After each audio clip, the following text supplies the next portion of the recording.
कहते हैं I do not get what I Dzire, I will get what I Dzire. मतलब जो हम सोचते हैं वो हमें नहीं मिलता है, हमें बस वही मिलता है जिसके लिए हम योग्य है। पर हम ऐसा थोड़ी करते हैं, हमें तो बस सोचते ही मिल जाना चाहिए। हम एक बार ये भी नहीं सोचते हैं क्या मैं इसके लिए सही हूँ।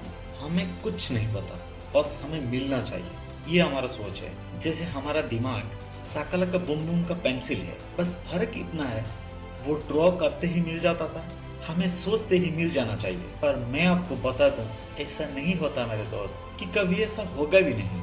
बस वहीं से शुरू होता है असली कहानी। उसके बाद हम दूसरों को दोष देना शुरू कर देते हैं, कॉम्प्लेन का एक बक्स बना कर देते हैं। बोलते हैं अगर मेरा पेरेंट ने ऐसा किया होता तो मैं जरूर कर लेता, अगर वो चीज मुझे उस वक्त मिल जाता तो मैं वो जरूर कर लेता, ये प्रमोशन तो मुझे ही मिलना चाहिए था, उसको क्यों मिल गया, वगैरह वगैरह बहुत कुछ बोलते हैं।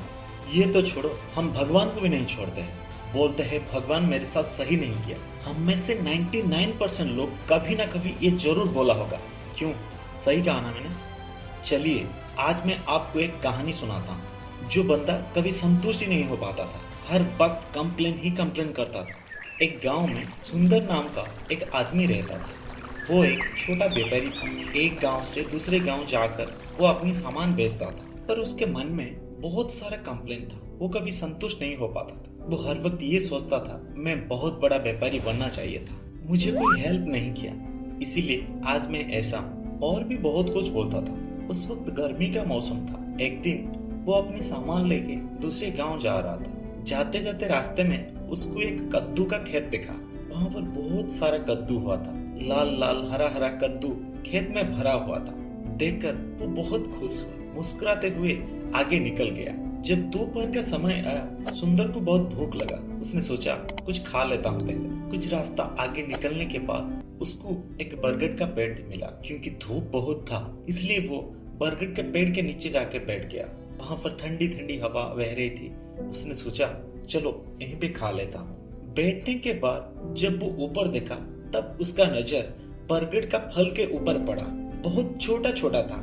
अचानक उसका याद आ गया कद्दू का खेत। धीरे से मुस्कुराते हुए सोचा चलो मैं तो सोचता था इंसान ही गलती करता है, पर यहाँ तो भगवान ने भी गलती कर दिया है। देखो वहां पर इतना पतला पतला पेड़ और कितना बड़ा बड़ा फल हुआ है, पर यहाँ देखो कितना बड़ा पेड़ है और फल देखो कितना छोटा छोटा है। भगवान को इन दोनों का फल अदल बदल कर देना चाहिए था, ताकि बड़ा पेड़ बड़ा फल, छोटा पेड़ छोटा फल। अचानक इतना सोचते ही उसका सर के ऊपर एक बरगद का फल आकर गिर गया। वो चौंक गया, उठकर देखा तो छोटा सा बरगद का फल था। तब उसका दिमाग का बत्ती अचानक खोल गया। वो सोचने लगा अरे बाप रे, अगर यहाँ पर बरगद का फल के जगह कद्दू होता तो मेरा क्या हाल होता। शायद मैं भी जिंदा नहीं होता। अगर कद्दू मेरे सर के ऊपर गिर जाता तो मैं जिंदा थोड़ी बचता, मैं मर जाता। और वो समझ गया कि भगवान ने जिसको जो दिया है सही सोच के दिया है। इस छोटी सी कहानी से हम ये सीखते हैं कि भगवान को पता है किसको क्या देने से सबका सही होगा और कौन से काम के लिए कौन योग्य है। इसलिए मेरे दोस्त काबिल बनो, कामयाबी अपने आप मिल जाएगी। गलती मानना सीखो, तब कुछ जिंदगी में नया सीख पाओगे और आगे बढ़ पाओगे। धन्यवाद।